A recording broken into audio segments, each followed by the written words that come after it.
لوگوں کے ہاتھوں میں آپ کا نصیب نہیں ہوتا، نہ جنت۔ وہ آپ کے مالک نہیں ہیں، وہ آپ کے رازق نہیں ہیں۔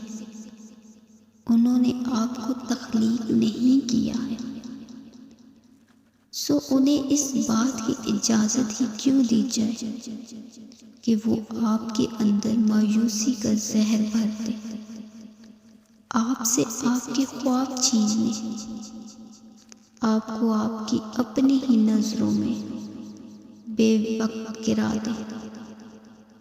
آپ نے صرف اللہ کو دیکھنا ہے، صرف اللہ کو سننا ہے، اور صرف اللہ پر ہی بھروسہ رکھنا ہے کہ جس نے آپ سے خود آسانیوں کا وعدہ کیا ہے۔